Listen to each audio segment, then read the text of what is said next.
Chapter 1. The Burning Light. In the heart of a dense forest that stretched as far as the eye could see, there lay a bustling village of apes. They were no ordinary apes. For over millennia, they had evolved to become the dominant species on Earth. Their intelligence rivaled that of ancient humans, and their society mirrored the early days of human civilization. They built their homes from the sturdy trees and rocks that surrounded them, creating a community that thrived under the rule of their mighty king, Gorgon. Gorgon, a powerful ape with broad shoulders and a mane of dark fur, stood tall and commanding. His eyes, deep and thoughtful, reflected his wisdom and strength. He had ascended to the throne through sheer prowess in battle and strategic brilliance. The tales of his rise to power were legendary, whispered among the young and old alike. He was the unchallenged leader of several thousand apes and several villages. He was respected and feared by all. The village of Gorgonia was a marvel to behold. It was situated in a lush valley, surrounded by towering mountains and dense forests. The apes had built wooden huts on the ground and in the trees, connected by sturdy rope bridges and vine ladders. In the center of the village stood a large clearing used for gatherings and training. This was where Gorgon spent much of his time, training his warriors in hand-to-hand combat and the use of swords and bows. They trained hard because they knew that in this time, threats rarely gave notice. Gorgon was a great warrior, but he was also a devoted mate and father. His mate, Clara, was a formidable ape in her own right, known for her keen intelligence and nurturing spirit. Together, they had two sons, Juntu and Suntu. Juntu, the elder, was a reflection of his father, strong, brave, and eager to prove himself. Suntu, younger and more contemplative, possessed a sharp mind and a natural curiosity about the world. Clara saw in Gorgon a great leader and a great father. He made them feel important, even though his priority was to his kingdom. Life in Gorgonia was a balance of duty and leisure. The apes hunted in the forests, gathering fruits, nuts, and small game. They worked together to build and maintain their homes and communal spaces. The evenings were filled with stories around the fire, songs, and dances that celebrated their heritage and unity. Gorgon took great pride in his warriors. He trained them relentlessly, instilling in them the discipline and skills needed to protect their village. Under his guidance, they became masters of hand-to-hand combat, wielding swords and shields with precision. They practiced archery, honing their skills to strike targets from great distances. Gorgon believed that a strong army was the cornerstone of a secure and prosperous village. One of Gorgon's warriors stood out above the rest, Korga. Korga was a young ape who took to Gorgon's training like a natural.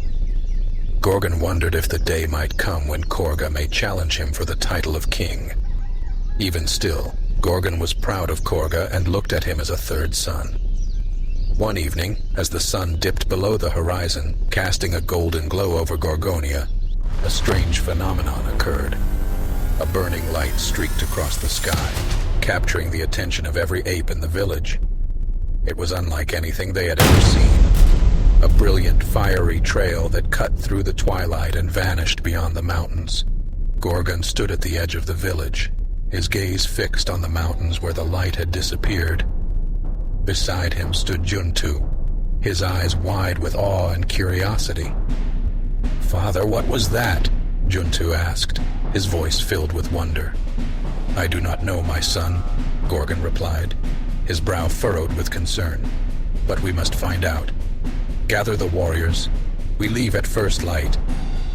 The village buzzed with excitement and unease as the news of the burning light spread. Gorgon selected 10 of his best soldiers to accompany him and Juntu on the journey to the mountains. These warriors were the elite, trained to face any threat with unwavering courage. The next morning, as the first rays of dawn broke through the trees, Gorgon and his group set out.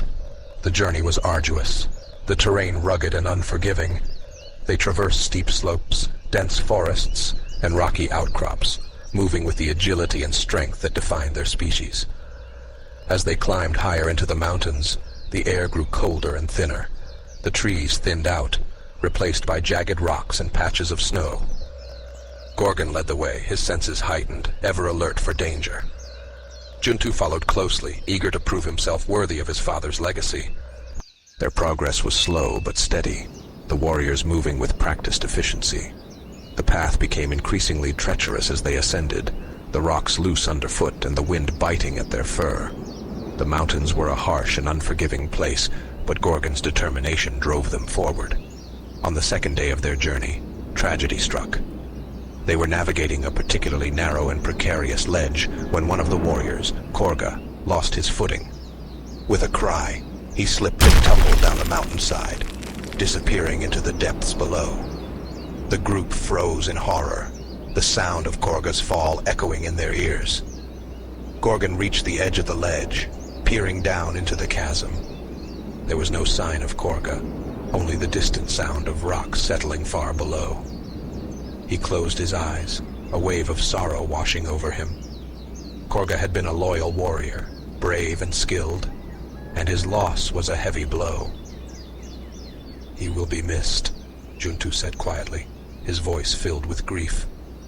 Gorgon nodded, his jaw set. "Yes, he will. His sword was one of the finest in our ranks. We must carry on for his sake and for the safety of our village." The group resumed their journey, the mood somber. Korga's absence was felt keenly, a stark reminder of the dangers they faced. Gorgon felt the weight of responsibility heavier on his shoulders, the loss of his warrior a painful reminder of the cost of leadership. After several more days of arduous travel, they finally reached the area where the burning light had disappeared. The landscape was scarred and charred, as if some great force had torn through the mountainside. Smoke still lingered in the air, and the ground was littered with debris.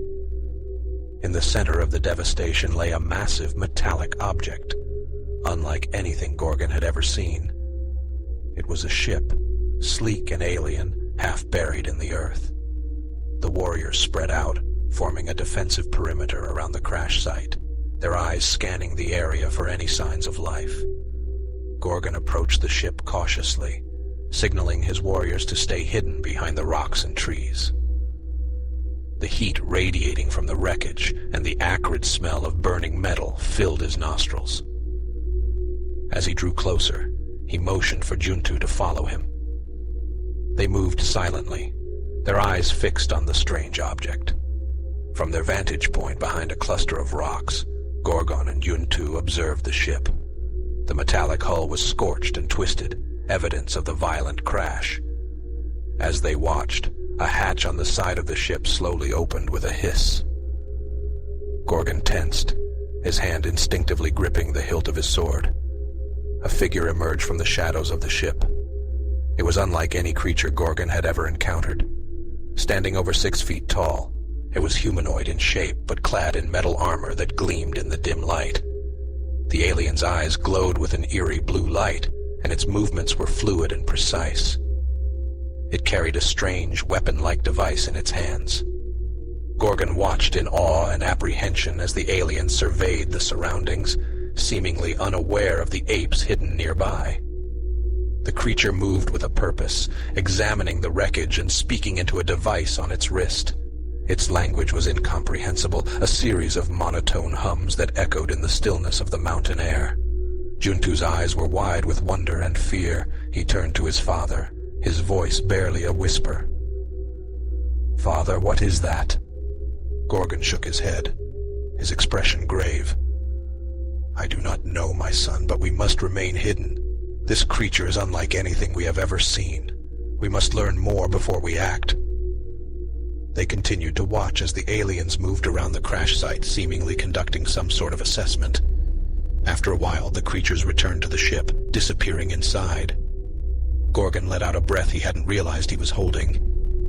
"We need to return to the village and inform the others," Gorgon said quietly. "This is a threat unlike any we have faced before. We must be prepared." Juntu nodded, his respect for his father growing even stronger. They signaled to the rest of the warriors, who carefully made their way back down the mountain, keeping to the shadows and remaining silent. The journey back to Gorgonia was filled with a tense silence, each warrior deep in thought about what they had witnessed. Gorgon walked at the front, his mind racing with strategies and possibilities. Juntu, walking beside his father, felt a new sense of purpose. He had seen the bravery and strength required to protect their village, and he was determined to follow in his father's footsteps. Upon their return, the village erupted in a mix of relief and concern. Clara rushed to Gorgon's side, her eyes searching his for reassurance. He embraced her, the weight of the discovery momentarily lifted by her presence. "We have seen something extraordinary," Gorgon said, addressing the gathered apes. "A creature from beyond our world has arrived. We must prepare for whatever threat it may pose. We will train harder, fortify our defenses, and remain vigilant. Together, we will face whatever comes next." In the days that followed, the village worked tirelessly to fortify their defenses. Gorgon and his warriors trained even harder, their resolve steeled by the encounter with the alien. Scouts were sent to keep watch on the mountains, and messengers sent to nearby villages to warn them of the newcomers' arrival. As the sun set over Gorgonia, casting a warm glow over the village, Gorgon stood with his family, looking out towards the mountains. The burning light in the sky had brought a new and unknown challenge to their world. But with his family and his people by his side, Gorgon felt a deep sense of determination. He was ready to lead his village through whatever trials lay ahead. That night, as Gorgon lay beside Clara, he thought of Korga. The loss of his warrior weighed heavily on him, a stark reminder of the dangers they faced. But it also strengthened his resolve. He would not let Korga's sacrifice be in vain. Gorgon knew that the days ahead would be difficult, but he was determined to protect his village, no matter the cost. The next morning, as the village awakened to a new day, Gorgon called his warriors together. They gathered in the great hall, their eyes filled with determination and loyalty. "We have seen what lies beyond the mountains," Gorgon said, his voice strong and steady. "We have witnessed the arrival of a creature unlike any we have ever known. We must be vigilant, we must be strong, and we must be united. For the safety of our village, for the memory of Korga, we will face whatever comes our way. Together, we will prevail."